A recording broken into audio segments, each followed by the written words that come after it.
마태복음 7장입니다. 지난 시간에는 이제 동일한 목적으로 사용된 세 단어가 지닌 교훈을 우리가 봤어요. 구하라, 찾으라, 두드리라. 그죠? 근데 이것을 한 단어로 말한다면 기도하라, 기도하라, 그리고 다시 기도하라. 이거였어요. 그죠?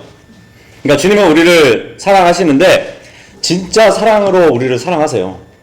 그래서 우리가 기도하는 것 몇 가지를 들어주고 그냥 내버려 두시는 것이 아니라 계속해서 주님을 의지하고 더 가치 있는 삶을 살 수 있도록 그렇게 계속 영적으로 자라날 수 있도록 우리를 사랑으로 양육해 주시는 분이에요. 그래서 단순히 응답이라는 선물이 아니라 함께라는 선물을 주시는 분이에요. 그래서 전능하신 하나님께서 우리가 기도하는 것을 들어주시는 것, 이거 정말 힘든 일일까요? 아니에요. 하나님은 그냥 하실 수 있는 분이에요. 하지만 하나님은 우리를 진짜 사랑하기 때문에 우리가 원하는 것을 주시기보다는 우리에게 필요한 것을 주시는 거예요. 때로는 기도를 거절하시면서까지, 때로는 응답을 연기해 주시면서까지, 그러니까 우리가 주님 안에서 바르고 건강하게 자라날 수 있도록 함께하고 계신단 말이에요. 그래서 상황에 따라서 정말 우리가 다 이해할 수 없을 때가 많이 있어요.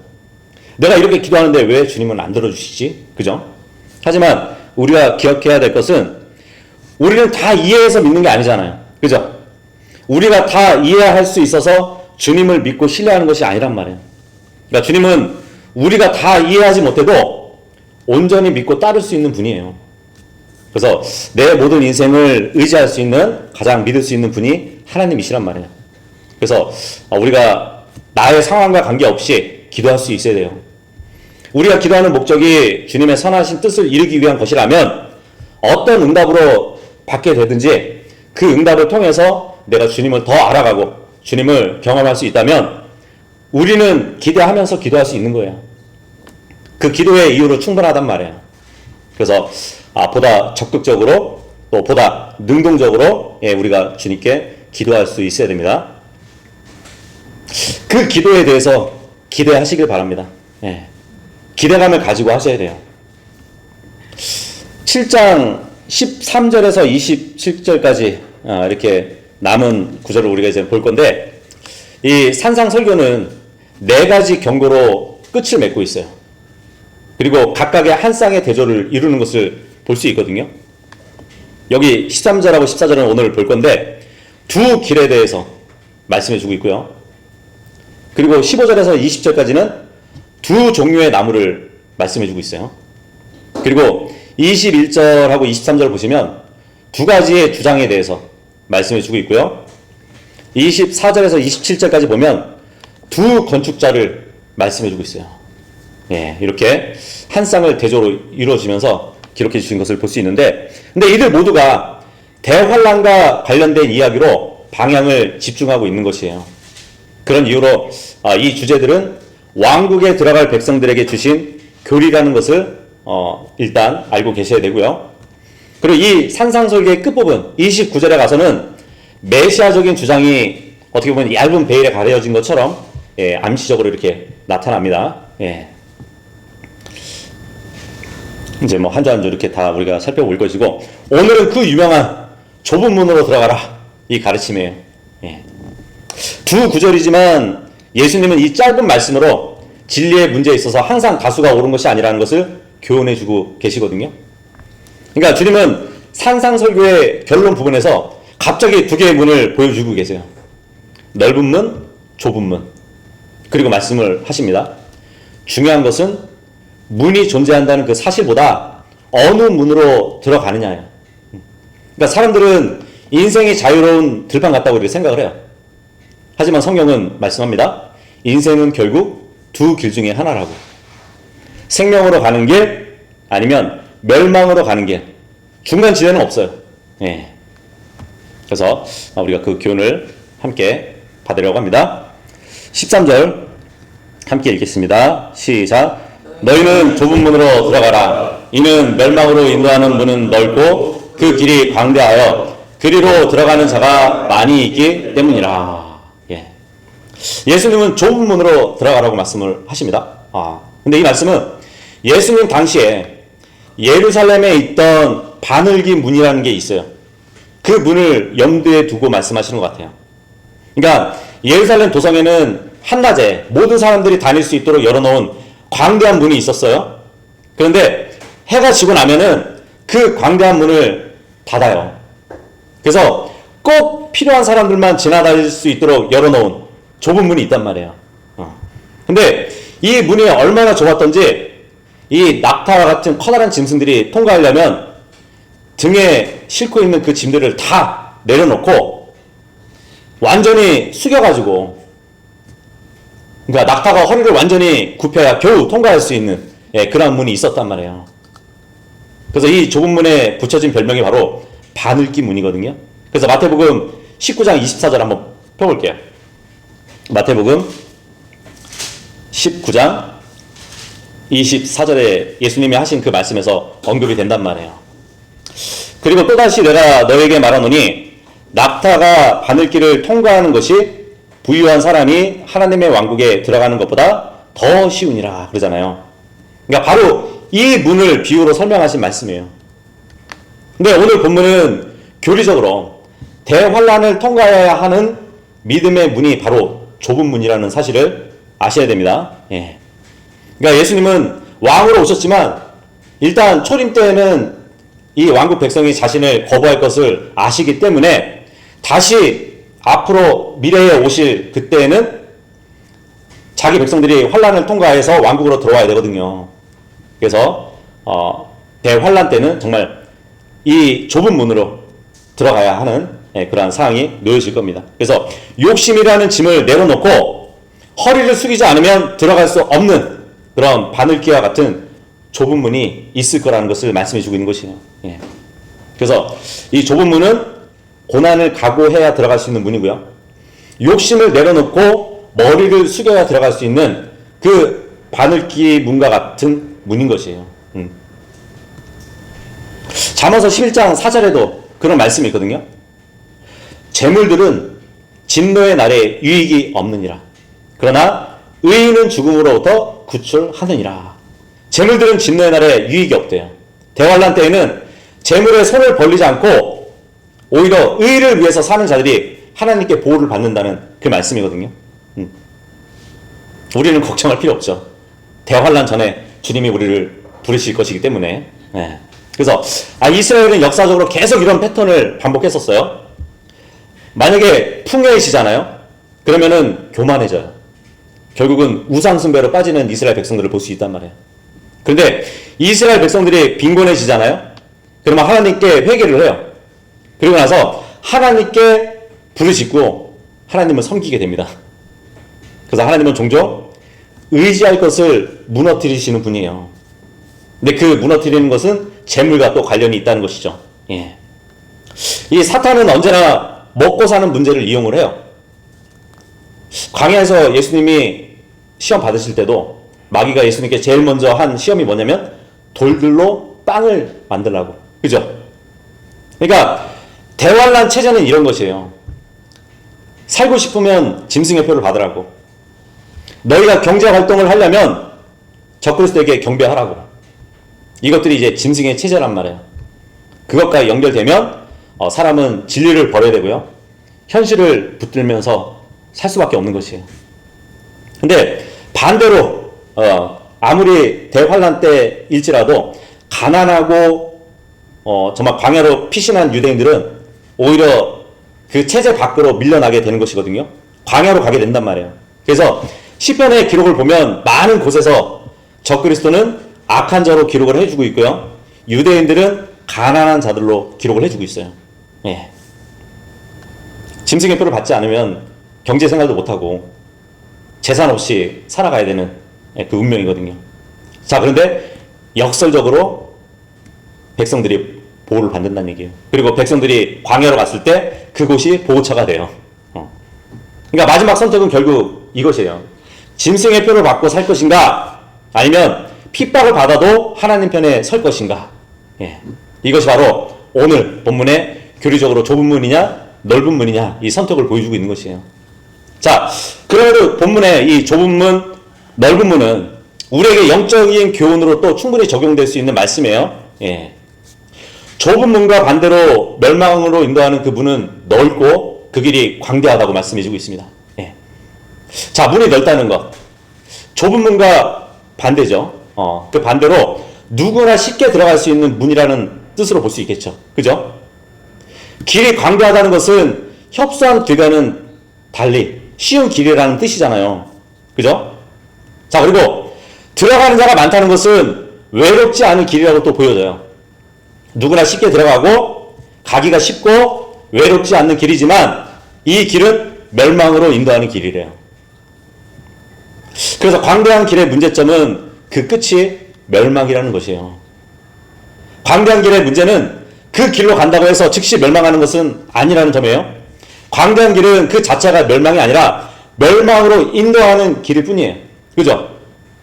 그래서 광대한 길을 간다고 해서 즉시 멸망하는 것은 아니라는 것이에요. 그래서 우리가 복음을 전하면 사람들은 자기가 가고 있던 그 광대한 길에서 돌이켜야 되는 것이에요. 예. 근데 돌이키지 않고 오히려 우리를 무시하고 조롱하는 사람들이 있는 것이겠죠. 즉시 멸망이 임하지 않기 때문에 자신들의 멸망의 길로 가고 있다는 사실을 모르고 있는 것이에요. 뭐 돈도 있고 애인도 있고 집도 있고 차도 있고 직업도 있고 취미도 있는데 멸망한다고 하니까 가슴에 와닿지 않는 것이에요. 복음이. 그죠? 믿지 않는 사람들에게 있어서 가진 거 다 가진 사람들에게 복음을 전하면 그저 미친 소리로만 들리는 것이란 말이에요. 그래서 광대한 길은 그 자체에는 멸망이 없어요. 그 길에는 일시적인 즐거움과 쾌락도 있습니다. 하지만 그 길의 끝에는 멸망이 있다는 것이에요. 근데 많은 사람들이 시대의 흐름에 역행하지 말고 적당히 세상과 타협하고 살아야 된다고 그렇게들 말을 합니다. 하지만 성경은 이런 광대한 길은 멸망으로 인도하고 있기 때문에 경고하고 있는 것이에요. 이 시대에 뭐 동성애가 큰 죄냐고. 동성애가 시대적 흐름이 되고 있다고. 종교 통합이 세상의 상식이 되고 있어요. 네. 현금이 없는 사회가 실생활이 되고 있어요. 그래서 대부분의 사람들은 이 넓은 길을 아무런 거리낌 없이 가고 있어요. 그렇게 가고 있지만 정말 살아있는 성도라면 이 길을 거부해야 되는 것이에요. 네. 외롭고 힘들어도 주님이 가라고 하신 그 좁은 길, 진리의 길을 가야 하는 것이에요. 왜죠? 이 길만이 생명의 길이기 때문이에요. 그죠? 14절 읽겠습니다. 시작. 이는 생명으로 인도하는 문은 좁고 그 길이 협소하여 그것을 찾는 자가 거의 없기 때문이라. 예. 생명으로 인도하는 길은 협소하다고 합니다. 예. 생명으로 인도하는 문은 좁지만 이 문으로 연결되는 길도 협소하다고 말씀해주고 있는 것이에요. 그렇죠. 대환란 때의 믿음의 길은 쉬운 길이 아니에요. 정말 달려갈 길을 마칠 때까지 긴장을 놓지 말아야 할, 그래야 무사히 마칠 수 있는 좁은 길이거든요. 또 그만큼 찾는 자가 적다고 하십니다. 예. 좁은 문의 길이 협소한데 그 길을 가려고 하는 자가 적다는 것이에요. 이 계시록 13장 3절에 보면은 적그리스도가 대환란 때 이제 상처를 입었다가 치유되어져 가지고 마치 죽었다가 부활한 것처럼 그러한 일을 꾸미게 되거든요. 그 시호를 사람들이 봤을 때 어느 정도의 사람이 그 짐승을 따랐다고 기록하고 있는지 아세요? 온 세상이 경이로워하면서 그 짐승을 쫓았다고 해요. 그러니까 짐승의 표를 받고 넓은 문, 광대한 길로 걷는 자들이 온 세상의 사람들이었대요. 온 세상의 사람들일 것이래요. 근데 그 끝은 멸망이라는 것이에요. 자, 짐승의 타이틀이 뭐죠? 파멸의 아들, 멸망의 아들이란 말이에요. 그래서 예수님도 마태복음 22장 14절에 혼인잔치 비유에서요, 이는 부름을 받는 이들이 많으나 선택된 자들이 거의 없기 때문이라, 이 말씀을 해주고 있어요. 근데 우리가 이 교회 시대를 살고 있지만 이 은혜 시대를 사는 우리의 주변 사람들에게도 이렇게 복음을 전하잖아요. 뭐 복음을 전하면서 경험이 있는 분들은 아시겠지만 예전보다는 지금이 더 힘들게 복음을 전한다는 것을 알게 될 것이에요. 그죠? 왜냐면 진리를 알려고 하는 애쓰는 사람들이 예전보다 많지 않기 때문에 더 많이 타락해서 복음 전하기가 더 힘들어졌어요. 뭐 일반적인 복음도 전하기 힘들겠지만 재림의 복음은 더 전하기 힘들어요. 심지어 교회를 다니는 사람들도 이 재림의 복음에 관심이 없어요. 그러니까 생명으로 인도하는 문은 길이 좁아서 단체로 들어갈 수 없거든요. 그 길에 뭐 가족이 함께 들어갈 수도 없고 친구와 함께 들어갈 수도 없어요. 그죠?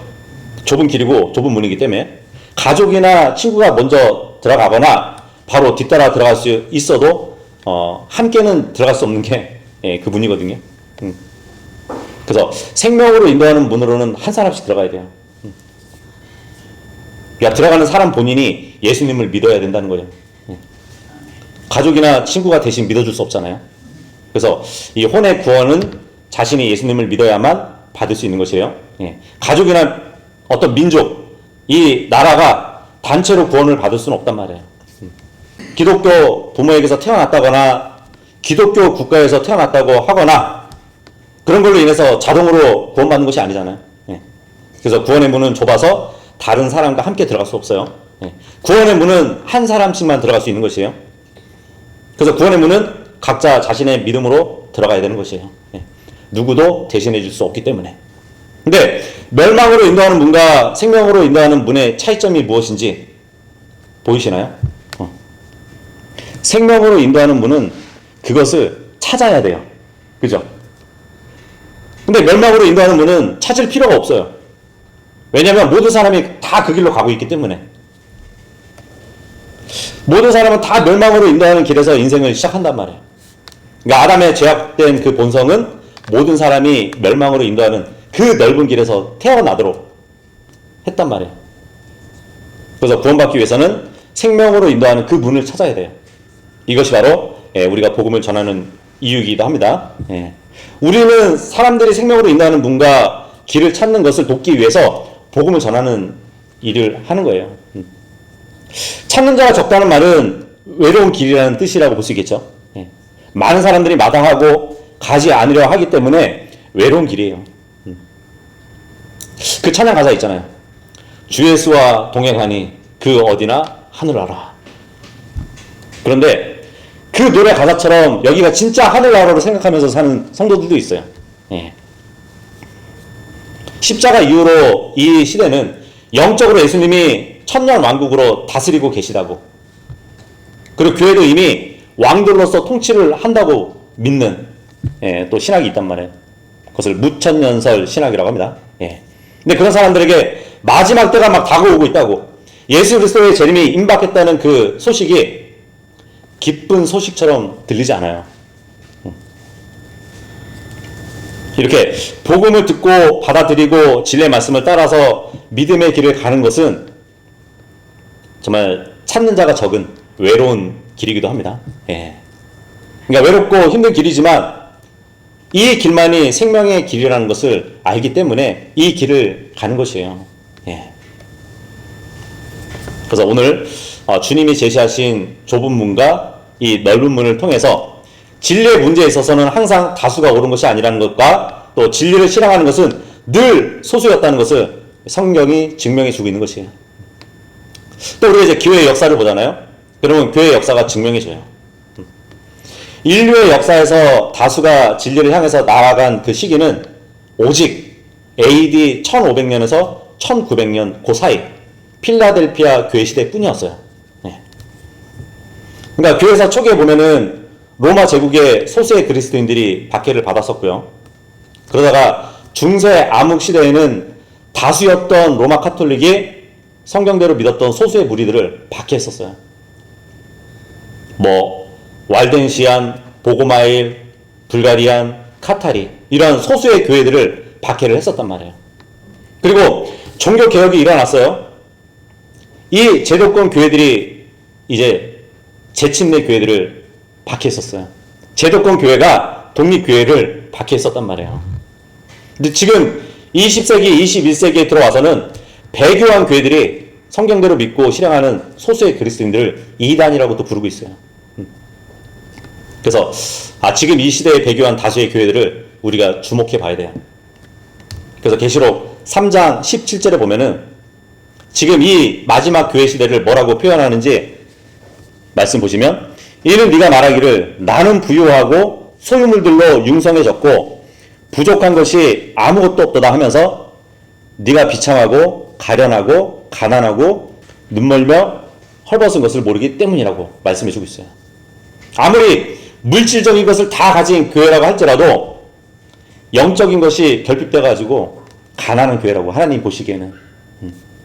자, 그런데 반대로 성경대로 믿는 소수의 교회들을 향해서는 뭐라고 말씀하시냐면 계시록 3장 8절에 그렇게 말씀하세요.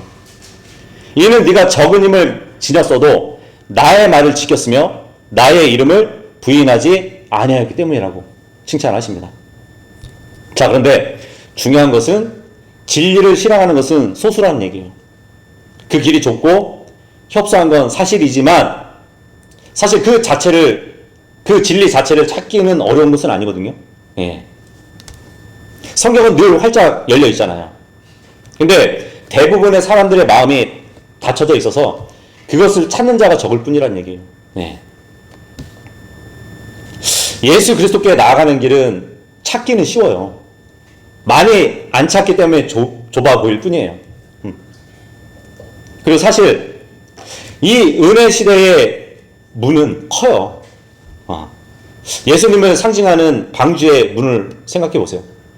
온갖 큰 짐승들이 들어갈 수 있을 정도로 큰 문이었거든요. 그렇죠? 그리고 성막의 문도 컸어요. 예. 누구나 이 성막으로 들어올 수 있도록. 근데 많은 사람들이 찾지 않기 때문에 영적으로 작아 보이는 거예요.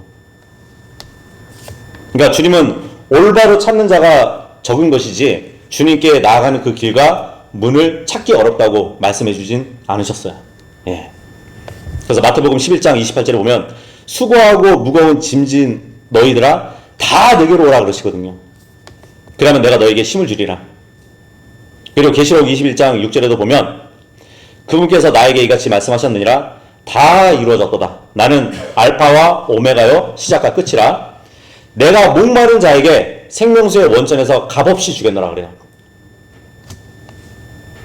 그러니까 예수 그리스도의 생명수의 샘은요 온 인류에게 개방되어 있다는 사실이에요. 네.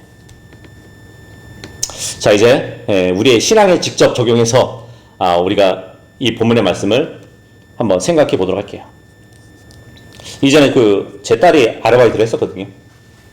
근데 그 일터를 잡기 위해서는 구인 광고를 통해야 했습니다. 그 일터를 회사로 예를 든다면, 만일 내 딸이 그 회사에 들어가는데 하루 6시간 근무를 하고 식사 제공을 받고 쉬는 시간도 주어지고 최저 시급보다 더 올려서 보너스까지 준다는 그 입사 조건이 있었는데, 막상 일을 해보니까 실제로 8시간 근무에 밥은 안 주고 쉬는 시간도 없고 바쁘게 막 일했는데 최저 시급에 미치지 못하는 돈을 받았다면 그것은 누구의 잘못일까요? 물론 계약을 어긴 회사의 잘못이겠죠. 그죠? 그런데 입사 조건과 같은 대우를 받는데도 막 불평이 생겨서 막 항의를 한다면 그것은 누구의 잘못일까요? 처음부터 그 조건이었다면 그것은 본인의 잘못이에요. 그죠? 그래서 주님은 오늘 본문과 같이 이렇게 말씀을 해주고 있는 것이에요. 너희는 좁은 문으로 들어가라. 이는 멸망으로 인도하는 문은 넓고 그 길이 광대하여 그리로 들어가는 자가 많이 있기 때문이라.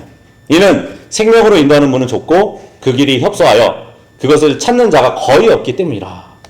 그러니까 주님은 절대 거짓말을 하지 않으셨어요. 거짓 조건을 내걸지 않으셨어요. 그리고 기억하실 것은 좁고 협소해도 찾기는 쉽다고 말씀해 주셨단 말이에요. 자, 그런데 문이 좁고 가는 길이 협소하다는 것은 우리 신앙에 어떤 영적인 적용을 해볼 수 있을까요? 그 길이 참 힘들다는 말이에요. 예. 누구는 신앙생활은 굉장히 쉽다고 말을 하기도 하지만 그렇지 않아요. 멸망으로 인도하는 길은 문도 넓고 길도 광대해서 가기 쉬울 것이라고 말씀을 하셨습니다. 근데 오늘날 그리스도인들은 그리스도인의 삶에 대해서 잘못된 기대를 하고 있는 것 같아요. 이 이스라엘 백성들을 한번 보세요. 이스라엘 백성들이 이집트에서 종살이를 했을 때 하나님은 젖과 꿀이 흐르는 가나안 땅을 약속하셨죠. 그런데 출애굽을 해서 가나안까지 가는 데는 광야라는 매우 힘든 길이 있었어요. 그죠? 감사하게도 하나님은 그들에게 일용할 양식을 주면서 인도해 주셨다는 사실이에요. 내일 것은 없어도 오늘 것은 늘 공급해 주셨단 말이에요. 낮에는 구름으로 햇빛을 가려주시고요. 밤에는 불기둥으로 비추셨어요. 물이 귀한 광야에서 물을 마시게 해주셨고요. 그럼에도 불구하고 이스라엘 백성들은 불평을 했단 말이에요. 가나안 땅에 하는 소망이 마음속에서 사라졌어요. 그만큼 광야의 길이 쉬울 수는 없단 말이에요. 우리는 어떤 길을 가고 있죠? 우리도 역시 세상의 모형이 되는 이집트를 빠져나왔어요. 그죠? 구원받고 신앙생활을 한단 말이에요. 물론 여기 가나안이라는 땅은 영적인 안식, 하나님의 왕국에 더 적용되는 지역을 얘기하지만 우리가 하늘나라로 두고 보자고요. 아직 우리는 그 하늘나라에 이르지 못했기 때문에 정말 베드로가 말한 것 같이 우리는 이 땅에서 나그네란 말이에요. 그죠? 광야를 지날 때 우리가 생각해야 할 것은 곧 이르게 될 가나안 땅이란 말이에요. 그 소망으로 오늘의 괴로움을 별것 아닌 것처럼 여기면서 살아요. 그런데 이스라엘 백성들은 당장 막 파도 먹고 싶고 마늘이 먹고 싶다고 불평을 해요. 오히려 이집트에서 삶을 그리워했단 말이에요. 근데 그리스도인들 중에서도 이 이스라엘 백성들과 같은 자세를 가진 사람들이 많아요. 그러니까 처음부터 주님은 이 길이 쉽지 않다고 말씀을 하셨는데, 그죠? 주님은 이 길이 쉽지 않을 것이라고 말씀하시면서 나를 따르기 전에 생각해 보라고, 계산을 해보라고 하셨어요. 좁고 협착할 것이라고. 성경 말씀에도 그런 말씀이 있거든요. 너희가 망대를 지을 것 같으면 망대를 지을 때 돈이 충분할지 계산해 보라고. 적군이 쳐들어왔을 때 이길 승산이 있는지 계산해 보라고. 근데 오늘 제시하신 예수님 말씀은 협착하고 좁대요. 근데 이것을 생각하지 않고 일단 좁은 문으로 들어가 보니까 가는 길이 협소해서 힘들다고, 황량한 광야만 보인다고. 그러니까 주님은 분명히 제시하셨고 그 제시한 길을 알고 우리는 들어왔단 말이에요. 그래서 주님께서 우리에게 약속하신 것들은 광야에서 이스라엘 백성들에게 약속하신 것과 일치해요. 바로 먹을 것과 입을 것, 이것을 또 약속해 주셨거든요. 그러니까 주님은 이스라엘 백성에게 만나를 내려 먹이셨고요. 또 의복과 신발이 닳지 않도록 해 주셨어요. 가나안 땅에 이르기까지.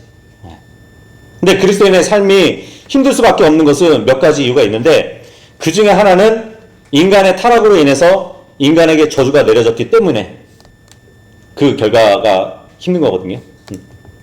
그 죄의 결과로 우리는 힘든 삶을 살 수밖에 없단 말이에요. 뭔가가 힘들지 않고 편히 살 것을 생각했다면 그것은 잘못된 기대를 하면서 사는 것이란 말이에요. 자, 우리는 고난을 말하지만 그러면 세상 사람들은 고난이 없나요? 세상 사람들도 고난을 겪어요. 우리만 겪는 게 아니에요. 믿는 사람들만 질병에 걸리나요? 아니에요. 믿지 않는 사람들도 질병에 걸려요. 치유받고 싶어 하는 것처럼 세상에 믿지 않는 자들도 똑같이 치유받고 싶어 해요. 믿는 자나 믿지 않는 자나 죽을 때까지 얼굴에 땀을 흘려야 먹을 수 있고요. 그러니까 예수님을 믿는다고 해서 일을 하지 않고 살 수 있다고 믿는 것은 잘못된 것이에요. 예수님을 믿어도 예가 아니란 말이에요. 하나님의 자녀라고 해서 무엇이든지 잘 되는 것도 아니에요. 그러니까 우리는 하나님이 믿지 않는 사람들보다 우리에게 더 잘해주기를 은근히 바라요. 그렇지 않나요? 하지만 악인의 밭에도 하나님은 비를 내려주시고요. 의인의 밭에도 비를 내려주세요. 다른 사람의 삶은 더 낫고 쉬울 것 같아도 실제는 그렇지 않아요.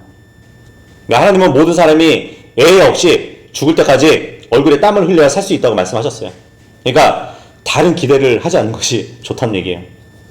평생 수고와 슬픔뿐인 인생에서 하늘나라의 소망이 있다는 것, 이것 하나만 가지고도 감사하게 살 수 있는 것이에요. 그죠? 그리스도인의 삶이 또 힘든 이유가 하나가 뭐냐면 주님을 위해 살고 싶은데 우리의 육체가 말을 듣지 않기 때문에 힘든 것이에요. 마음 가는 대로 사는 것은 참 쉬워요. 그죠? 뭐 미워하고 싶으면 미워하고 좋아하고 싶어하면 좋아하는 것, 그냥 물 흐르는 대로 살아가는 것은 굉장히 편한 쉬운 삶이에요. 하지만 그러니까 내가 원하는 것을 내 육체가 원하지 않을 때 그것은 참 고통스러운 일이에요. 그래서 로마서 7장 15절에 보면 사도 바울이 굉장히 힘들어했던 기록이 있잖아요. 이는 내가 행하는 그것을 내가 수용하지 아니하며 내가 바라는 그것을 내가 행하지 아니하기 때문이라고. 오히려 내가 증오하는 그것을 내가 행하는도다 그러거든요. 우리는 늘 내 안에 계신 성령을 따라서 살고 싶어 해요. 주님을 위해서 살고 싶어 하는 그 마음이 늘 간절한데 내 육체는 그것을 좋아하지 않아요. 뭐 예를 들어서 직장에서 일을 하다가 그런 생각이 문득 들어요. 오늘 퇴근해서 집에 가면 성경을 꼭 읽어야지. 그런 마음을 가졌다고 생각해 보세요. 그리고 집에 들어왔는데 읽을 마음이 사라져요. 마침 즐겨보는 그 채널 영상을 밤늦도록 막 시청한 뒤에 잠자리에 들었다면 어떨까요? 정말 편안한 마음으로 잠들 수 있을까요? 구원받은 사람은 육체의 정욕과 성령의 그 정욕이 싸울 수밖에 없거든요. 뭐 믿지 않는 사람이라면 새벽까지 막 쇼츠를 보다가 잠이 들어도 전혀 양심의 가책이 없을 것입니다. 근데 믿는 사람은 마음이 좀 괴로울 거예요. 주를 위해 살고자 하는 강한 열정과 마음대로 되지 않는 그 육체 때문에 괴로울 것이에요. 그래서 우리가 주님 오실 그때까지 육체를 벗어날 때까지는 우리는 그런 고통 가운데 살 수밖에 없는 것이에요. 또 그리스도인이 힘들게 사는 이유는 이 세상의 타락과 싸우면서 살아야 되기 때문이에요. 정직한 그리스도인들은 사회에서도 미움을 받게 되어 있거든요. 성경을 보면은 의인 롯이 나오잖아요. 의인 롯이 소돔의 타락에 의해서 영이 괴로웠다고 기록을 하고 있습니다. 그러니까 세상의 타락은 우리의 마음을 상하게 해요. 세상과 반대 방향으로 간다는 것은 쉬운 일은 아니죠. 마치 전철에서 수많은 사람들이 한 방향으로 걸어가는 그 계단을 나 혼자 거꾸로 올라가는 것 같단 말이에요. 그래서 우리는 쉬운 삶을 기대해서는 안 되는 것이에요. 그러니까 주님은 처음부터 그렇게 말씀하셨는데 우리는 계약서를 잘 읽어보고 그렇게 입사한 사람들과 마찬가지란 말이에요. 근데 우리가 신앙생활 하면서 힘들다고 이렇게 불평하면 계약서를 잘 읽어보지 않은 것과 같은, 그러니까 계약서를 잘 읽어보지 않은 것은 바로 우리라는 것이에요. 나에게 좋은 것만 생각했던 것이에요. 예수님을 믿으면 하늘나라에 간다는 것만 알고 어려운 광야길을 생각하지 않았던 것이에요. 근데 주님은 처음부터 재물과 하나님을 동시에 섬길 수 없다고 말씀하셨죠. 우리는 종종 하나님께 우리를 부자로 만들어 달라고 기도할 때가 있었을 거예요. 근데 세상은 급속도로 타락해 가고 있습니다. 그리스도인으로서 이 시대를 사는 것은 마치 탄광촌에서 살면서 흰옷을 깨끗하게 유지하는 것과 같은 것이에요. 그만큼 힘든 일이란 말이에요. 이 세상은 그리스도인을 그냥 놔두지 않아요. 우리를 정죄하고 미워할 것이란 말이에요. 그래서 이 험난한 광야길에서 기쁨이 될 수 있는 것은 젖과 꿀이 흐르는 가나안 땅에 대한 소망뿐이에요. 그러니까 이스라엘 백성들처럼 현실적인 것에 마음에 가 있으면 안 되는 것이에요. 주님은 자기 앞에 있는 즐거움을 바라보고 십자가를 참으셨다고 말씀해주고 있거든요. 당장의 고난이 아니라 그 너머에 있는 즐거움, 자신을 통한 혼들의 구원과 영원한 하늘나라를 보시고 그 십자가를 견디셨던 것이에요. 현재 우리가 살아가는 세상이 광야만큼 어렵지는 않아요. 그죠? 사실 우리가 이 세상에서 신앙생활할 때는 육체적인 고통은 별로 없어요. 그죠? 이것을 생각하면 정말 하나님은 마치 우리를 특별 대우해 주시는 것과 같단 말이에요. 구약의 에스겔서를 보잖아요. 그러면 예언자 에스겔의 아내가 죽어요. 근데 하나님은 그 에스겔에게 슬픈 기색을 하지 말라고 말씀을 하세요. 아내가 죽었는데. 그러니까 이스라엘 백성에게 보여주기 위함이란 말이에요. 이렇게 보면 하나님은 굉장히 잔인하게 보일 수 있단 말이에요. 그죠? 그리고 바벨론에게 항복하라는 말을 전하게 하세요. 그러니까 오늘로 말하면 북한에게 항복하라고 예언자한테 그렇게 이스라엘 백성에게 전하래요. 그 말 전하면 어떻게 되죠? 돌 맞아 죽어요. 아내는 죽었는데 슬픈 기색을 하지 말라고 그러고 바벨론에게 항복하라고 전하라고 그 책무를 갖고 있었던 에스겔이었단 말이에요. 그러니까 주님의 명령을 따르기 위한 삶이 얼마나 힘들었을까요? 그죠? 근데 이것은 모든 하나님을 믿는 사람들이 겪는 그런 삶이란 말이에요. 근데 오늘날 우리에게 베푸시는 은혜가 얼마나 큰지 우리는 정말 생각해 봐야 돼요. 우리는 그런 정도는 아닌 것 같잖아요. 그죠? 그리스도인의 삶은 처음부터 힘든 거예요. 그러니까 기대하면 안 돼요. 예수님을 믿는 순간 끝이 아니에요. 그때부터 좁은 길이 시작되는 것이에요. 세상은 넓은 길을 갑니다. 타협하라고, 적당히 살라고, 죄와 친해지라고. 하지만 좁은 길은 달라요. 거룩을 선택해야 되고 진리를 붙들어야 되고요. 때로는 외로움을 견뎌야 돼요. 그래서 협소한 거예요. 이 협소하다는 이 말이 헬라어로 눌림을 받다, 압박을 받다, 고난의 느낌이 있어요. 그래서 좁은 길은 편안한 산책로가 아니에요. 십자가의 길인 것이에요. 사람들은 되게 진리를 찾지 않죠. 편한 것을 찾는단 말이에요. 자기 욕망을 만족시켜줄 그 메시지를 찾습니다. 그래서 마지막 시대에는 가려운 길을 긁어줄 교사들이 많이 둔다고 말씀해 주고 있어요. 근데 좁은 길은 인기가 없어요.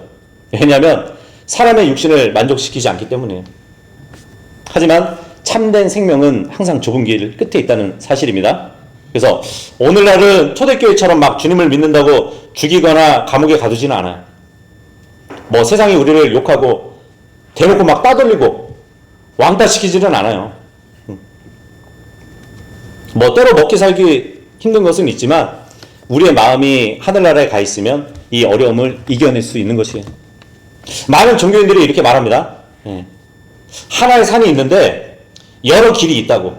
그런데 이 종교의 길, 저 종교의 길, 어느 길로 올라가든지 결국 정상에서 만날 거라고. 근데 그렇지 않아요. 한 길만 정상에 이어져 있는 것이에요. 다른 길은 막혀 있거나 아니면 그 끝은 낭떠러진 것이에요. 그래서 오늘 말씀에서 경고하고 있는 것이에요. 요즘 유튜브 쇼츠에 보니까 최민수 그 배우의 철학적인 어록들이 많이 올라오더라고요. 근데 그 중에 이야기를 하나 들어보니까 이 오토바이를 타고 라이딩을 하다 보면은 길이 갈라지는 길이 나온대요. 왼쪽 길이 있고 오른쪽 길이 있다고. 그러면 뒤에서 물어본대요. 형님 어느 쪽으로 가야 돼요? 그렇게 묻는다고 합니다. 그러면 최민수는 그런데요. 야, 이 자식아, 가고 싶은 대로 가. 꼭 길이 맞는 길이 있고 틀린 길이 어디 있어? 길은 길마다 이유가 있고 의미가 있다고. 그렇게 생각한다고. 굉장히 멋있는 말같이 나오더라고요. 근데 정말 멋있는 말같이 들려요. 그죠? 근데 오늘 주님은 경고하고 있어요. 맞는 길이 있고 틀린 길이 있다고. 예수 그리스도께서 생명을 위해서 제시한 길은 협소한 길이에요. 인간은 협소한 길과 광대한 길, 그중 하나를 택해야 돼요. 두 길을 동시에 갈 수 없어요. 선택에 따라서 영원한 길과 달라질 뿐이에요. 불완전한 그 인간은 대부분 많은 길을 가는 멸망의 광대한 길을 택합니다. 넓어서 좋아 보이기 때문이겠죠. 근데 훗날 불타는 용광로에서 이를 갈게 될 그 길이라는 것을 알지 못하는 것이에요. 참는 사람이 적은 협소한 길을 택한 사람은 후회하지 않을 것이에요. 뒷날 그 길을 되돌아보면 주님의 왕국에서 해처럼 빛나게 될 것입니다. 그래서 모든 것이 달라진 찬란한 모습에 한숨 대신에 주님을 찬양하게 될 것이에요. 그래서 모든 사람은 타의로 인해서 세상에 태어났지만 이후의 생명의 길을 택하지 않는 책임은 본인에게 있는 것이에요. 문도 좁고 길도 협소한 길. 이것이 그리스도인에게 약속하신 원래 삶의 길이라는 것을 기억하시고 정말 영원한 안식처인 하늘나라를 바라보시며 사시는 모두가 될 수 있기를 바라겠습니다. 예.